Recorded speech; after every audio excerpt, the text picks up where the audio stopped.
Hey, City of Nacogdoches, Amy Mehaffey here, your communications director. Super excited to share the second episode of Cues from You.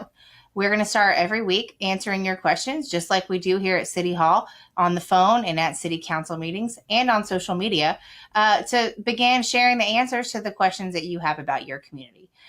We work every day to make Nacogdoches a beautiful place for you to live, and we want you to know what's going on. And so today's question, we see it on social media almost weekly, and that question is HEB ever going to come to Nacogdoches? We hear a lot of rumors out there about different businesses that may or may not come to Nacogdoches. And so we are here to share with you the details and kind of begin to inform you not only about this specific business, but the way that businesses locate in Nacogdoches. And so I'll start there. It's a common misconception that businesses come to Nacogdoches because the city says they can or cannot locate here. Businesses are privately owned, and they make a lot of decisions about why they would locate in any given community based on different demographics. And so sometimes that's median income, sometimes that's population, sometimes that's location to a very large city or a port or a major highway. And sometimes it's basically simple as, for especially small business owners, it's as simple as, can I make money if I locate my business in Nacogdoches? And so other than zoning regulations and general safety and inspections type things, the city doesn't really get involved with who comes to the community or where they locate. We hear a lot, well, why didn't the city put that place on this road instead of that road? And that's not really what we do. We help businesses. We help them when they come in and they're interested in starting a business on site selections. We help them determine if the zoning is appropriate for a certain type of business. For example, we want residential homes to be located with residential homes. We want businesses like you see on North Strait located in a business district. Industry, we like located kind of on the outskirts of our city limits due to noise and pollution and things like that. And so we help navigate that through our processes with the Planning and Zoning Department and through our Economic Development Corporation. We also take a heavy role in recruiting businesses. And so I did say earlier in the episode that we don't ask businesses to come, but we do. We know what our niche is. We're in Nacogdoches. We're in East Texas, deep East Texas, and we have a smaller population. We have a university, we have 2 large hospitals, and a lot of really great things going for our community. And so that puts us in a really great place to locate businesses, smaller industries. We have a Coca-Cola bottling plant, we have Pilgrim's Pride, we have things like that you see that do very well here. An Amazon distribution facility might not be a great fit for Nacogdoches due to our population.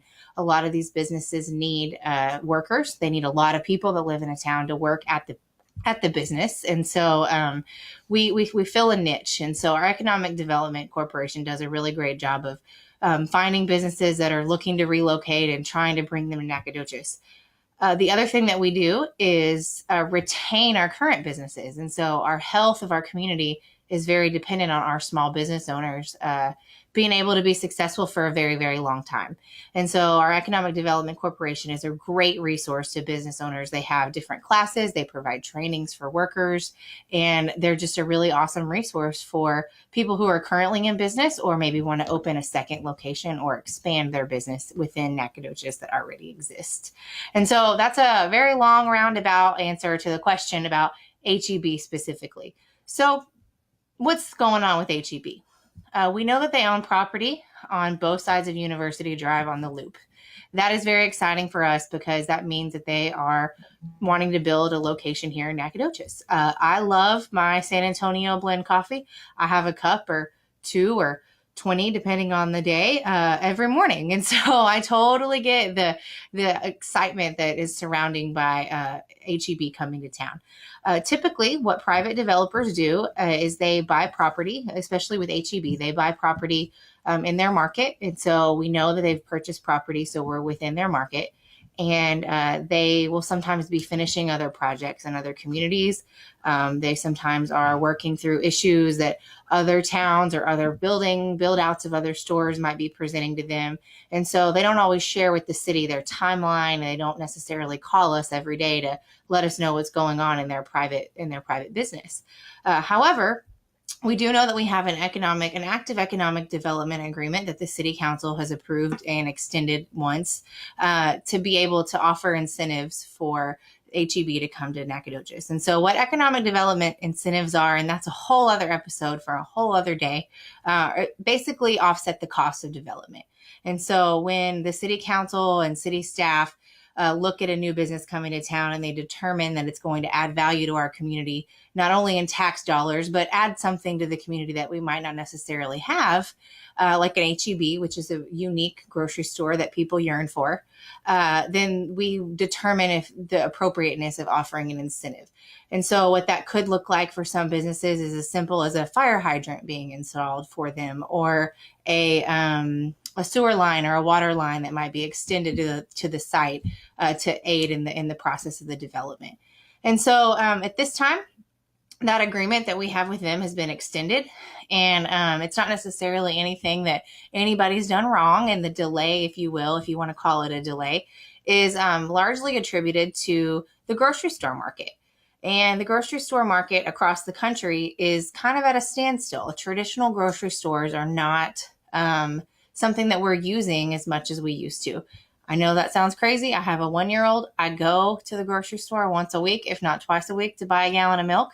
But we live in a world where a gallon of milk can be delivered to your front door.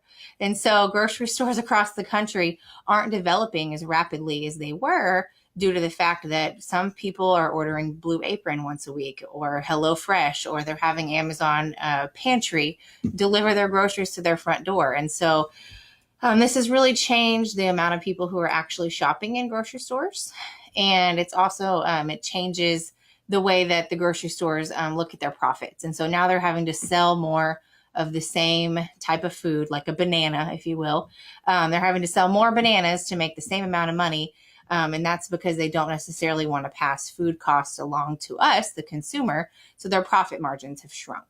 And so all of these things are kind of the perfect storm, if you will, that have caused a lot of grocery stores to kind of stop and wait and see if some of these newer trends in eating have developed and how they're going to play out over the long term. And so that's what we know. You're sitting here today in Nacogdoches here at City Hall. And sometimes we can't always disclose things about economic development due to confidentiality, but this is one that we are excited to share with you all. And we're excited that we hope that you tell your friends and your family and kind of help spread the word that this is how it works and this is how we develop businesses in our community. But we do a podcast every week. It's called NAC Chat, and I'm the host. So if you're not sick of hearing from me yet, we did an episode last week with the fire chief, Keith Kiplinger, where we talked about businesses. Actually, I know that sounds crazy for a fire chief to be talking about businesses, but we did a lot of a deep dive on how businesses come to Nacogdoches and kind of how it works in the city. And then at the end of every NAC Chat episode, we do a rumor mill with Larissa Philpott, who is over our Economic Development Corporation. And so she also talks about HEB in that episode. We've been getting this question a lot. And so we wanted to make sure we covered it in lots of different ways. And so if you want to know more, I encourage you to listen to that. It's on iTunes. It's on SoundCloud. You can listen to it on our City of Nacogdoches Facebook page or on Google Play. We always encourage you to send us questions that you might have, things that you've heard in the community, general wonderings about the City of Nacogdoches, and we will continue to send these episodes out to you and your friends and your family here in Nacogdoches, and hope that you learn something every time. So give us a call, give us a tweet, and ask us your questions. Until next time.